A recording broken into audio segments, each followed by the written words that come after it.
Hello everyone, welcome to my channel the legal side. आज हम discuss करेंगे negligence by doctor and other professionals. देखिए, professionals वो लोग होते हैं जिनके पास एक स्पेसिफाइड स्किल है या उनके पास स्पेसिफाइड क्वालिफिकेशन है to do a particular act. For example doctors, chartered accountants and even lawyers. तो इन लोगों के पास स्पेसिफिक नॉलेज है और स्किल है to do a particular act. हम इन लोगों से ये एक्सपेक्ट नहीं कर सकते कि ये अपना काम विदाउट केयर एंड कॉशन करेंगे। बट फिर भी अगर वो अपनी ड्यूटीज़ को अच्छी तरह से फुलफिल ना करें तो क्या हम उनके अगेंस्ट एक्शन ले सकते हैं? तो आंसर है इसका यस। एंड इनकी क्या लाइबिलिटी होगी वो आज हम इस वीडियो में डिस्कस करेंगे। So let's begin. सबसे पहले हम देखते हैं नेग्लिजेंस का मीनिंग क्या है। नेग्लिजेंस का मतलब होता है लापरवाही। इसके थ्री एसेंशियल कंपोनेंट्स हैं, जैसे पहला duty, then breach of duty and resulting into damage. इसे एक एग्जांपल के थ्रू समझते हैं। जैसे कोई पेशेंट है जिसकी तबीयत ज़्यादा खराब है, तो जनरली डॉक्टर एडवाइस करते हैं आप एडमिट हो जाइए एंड हम आपका इलाज करेंगे। तो उस केस में पेशेंट एडमिट हो जाता है एंड डॉक्टर को ये कंसेंट दे देता है कि आप मेरा इलाज करें। तो यहीं से डॉक्टर्स एंड हॉस्पिटल की ड्यूटी स्टार्ट हो जाती है कि ड्यूटी ऑफ केयर, कि वो हमारी केयर करे, अपना काम पूरे केयर एंड कॉशन के साथ करे।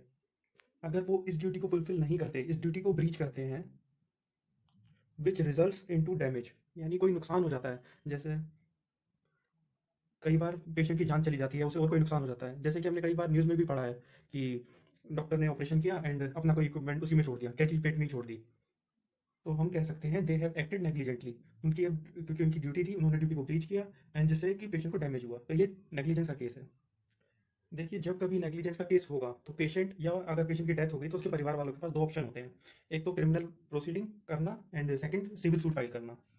देखिए, क्रिमिनल में डॉक्टर को सजा दिलवाई जाएगी एंड सिविल में उस हॉस्पिटल या डॉक्टर से कंपनसेशन क्लेम किया जाएगा। लोग अक्सर सिर्फ क्रिमिनल कंप्लेंट फाइल कर देते हैं, उन्हें ये नहीं पता होता कि डैमेजेस लेने के लिए उन्हें सिविल सूट भी फाइल करना होगा। तो दो प्रोसीडिंग चलती हैं एक साथ, एक ही केस के लिए दो प्रोसीडिंग, एक सिविल एंड एक क्रिमिनल। एंड ये जो तीन कंडीशन है ये सिविल सूट में प्रूव करनी है आपको। एंड जबकि क्रिमिनल प्रोसीडिंग में the standard of burden of proof, जो बर्डन ऑफ प्रूफ का जो स्टैंडर्ड है वो थोड़ा हाई है, यानी इसमें ज़्यादा रिक्वायरमेंट्स है आपको फुलफिल करने के लिए, तब जाके पनिशमेंट होगी। यानी तब जाके हम डॉक्टर को पनिशमेंट दिलवा सकते हैं। इसे और क्लियरली समझते हैं।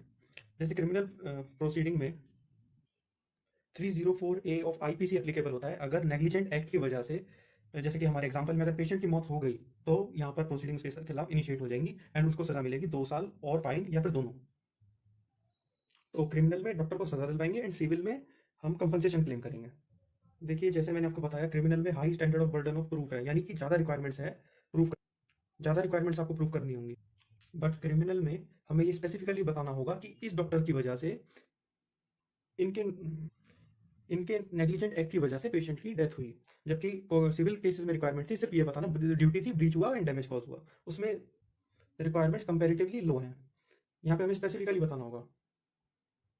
तो दोनों केसेस में different burden of proof required है। तो क्रिमिनल नेग्लिजेंस के लिए डॉक्टर को लायबल करने के लिए the degree of negligence should be much higher, that is gross and very high. Whereas civil cases में इतना हाई बर्डन नहीं होता and court generally damages award कर देती है, प्रोवाइडेड आप नेग्लिजेंस की कंडीशंस को पूरा करें। इस चीज़ को ऑनरेबल सुप्रीम कोर्ट ने और अच्छी तरह एक्सप्लेन किया है in case of Jacob Matthew versus state of Punjab 2005 में, जिसके ब्रीफ फैक्ट्स मैं अभी आपको बता देता हूँ। केस ऑफ प्रोसिक्यूशन ये था, एक पेशेंट थे जो कि एक एडवांस स्टेज ऑफ कैंसर से गुजर रहे थे, जिन्हें डॉक्टर ने एडवाइस किया इन्हें घर ले जाओ, इनका सेवा करो एंड इनका इलाज नहीं हो पाएगा। बट जो कंप्लेनेंट है, जो उनके बेटे हैं, उन्होंने रिक्वेस्ट किया हॉस्पिटल को कि इन्हें प्लीज़ एडमिट करें एंड जो भी इलाज हो सकता है वो करें। तो कंप्लेनेंट की रिक्वेस्ट करने के बाद पेशेंट को एडमिट किया गया हॉस्पिटल में। बट एक दिन उनकी हालत ज़्यादा खराब हुई एंड उन्हें एकदम से अर्जेंटली ऑक्सीजन की रिक्वायरमेंट हुई। उनके जो बेटे हैं वो भी हॉस्पिटल में थे उस टाइम। उन्होंने डॉक्टर्स को बुलाया एंड डॉक्टर्स को थोड़ा सा देर हुई आने में एंड उसके बाद पेशेंट को ऑक्सीजन लगाया उन्होंने। बट पेशेंट की ब्रीदिंग प्रॉब्लम और ज़्यादा इंक्रीज हुई क्योंकि पता लगा ऑक्सीजन सिलेंडर खाली है। उसके बाद दूसरे रूम से सिलेंडर लाया गया एंड उसको लगाया एंड 5-7 मिनट बाद वो भी खाली हो गया एंड अनफॉर्चुनेटली पेशेंट की डेथ हो गई। देन उनके जो बेटे हैं कंप्लेनेंट, उन्होंने कंप्लेंट लॉन्च करी अंडर सेक्शन 304A एंड रेडविथ 34, जिसमें उन्होंने डॉक्टर्स एंड अदर जो स्टाफ था उनका, नर्सिंग स्टाफ, उनके खिलाफ कंप्लेंट फाइल की, जिसमें कंप्लेंट में बताया कि डॉक्टर्स एंड नर्सेज की नेग्लिजेंस की वजह से पेशेंट की डेथ हुई। आगे देखते हैं कोर्ट ने इसमें क्या हेल्ड किया। कोर्ट ने कहा, देखो, नेग्लिजेंस को के लिए लाइबल करने के लिए हमें दो चीज़ें एग्जामिन करनी है, इसमें से अगर एक भी फुलफिल हो गई तो doctor is liable.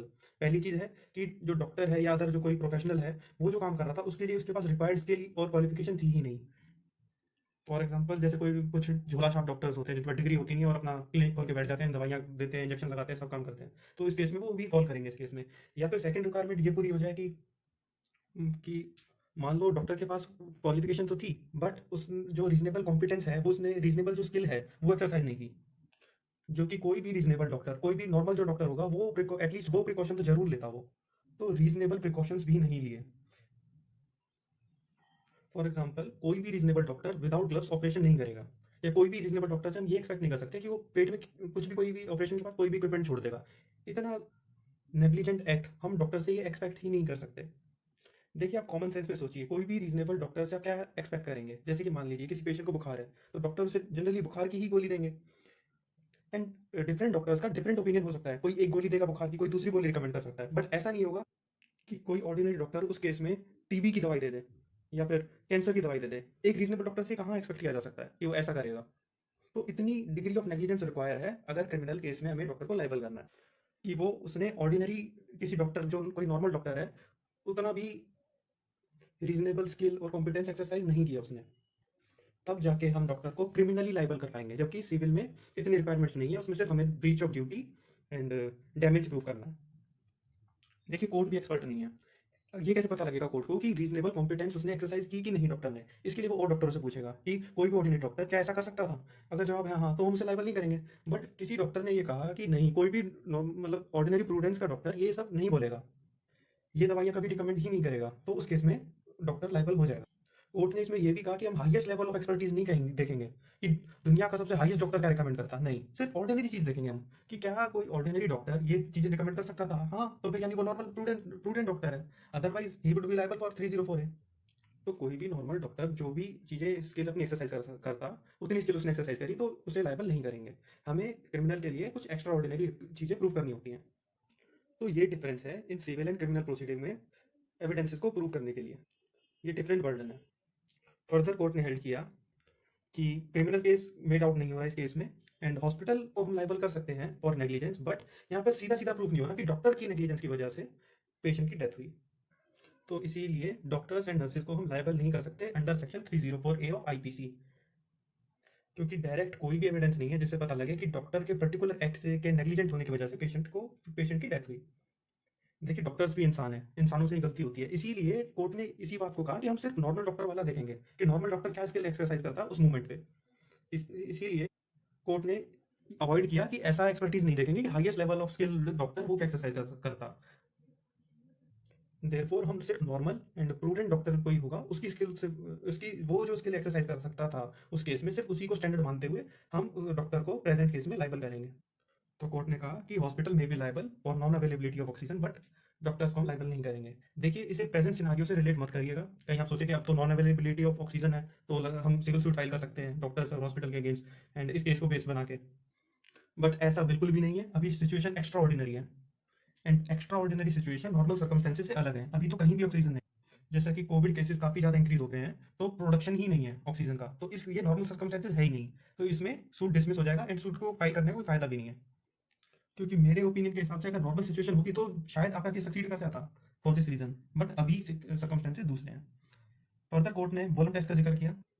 Law students के लिए जानना काफी इंपॉर्टेंट है, कई बार इसमें क्वेश्चन आता है कि बोलम टेस्ट क्या है। तो ये टॉर्ट से रिलेटेड है, टॉर्ट ऑफ नेग्लिजेंस, जहां पर नेग्लिजेंस करे कोई बाय प्रोफेशनल्स।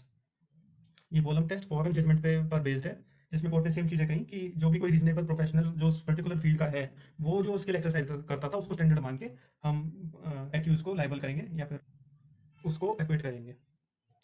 देखिए, ये वीडियो डॉक्टर्स के अगेंस्ट नहीं है, बट डॉक्टर भी अगर इतना नेग्लिजेंटली एक्ट करेगा तो उसे डॉक्टर ही नहीं बोलेंगे। पहली बात तो कि वो अपनी ऑर्डिनरी स्किल और जो कि ऑर्डिनरी कॉम्पिटेंस है वो भी एक्सरसाइज नहीं कर रहा, तो वो डॉक्टर कहाँ से है? तो इसीलिए उन्हें जरूर सजा होनी चाहिए अगर वो ऐसा इतना नेग्लिजेंटली एक्ट करेंगे। तो वैसे तो डॉक्टर भगवान का ही रूप है, बट वो डॉक्टर कहलाने के लायक ही नहीं है जो इतना एक्सेस, जो इतनी ऑर्डिनरी प्रूडेंस भी एक्सरसाइज ना करे एंड इतना नेग्लिजेंटली एक्ट करे कि पेशेंट की जान ही चली जाए, तो वो भी डॉक्टर की गलती है।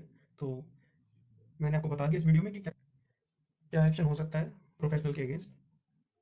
एंड कमेंट करके बताइए आपको वीडियो कैसा लगा, एंड लाइक करिए and share and subscribe to my channel. Thank you.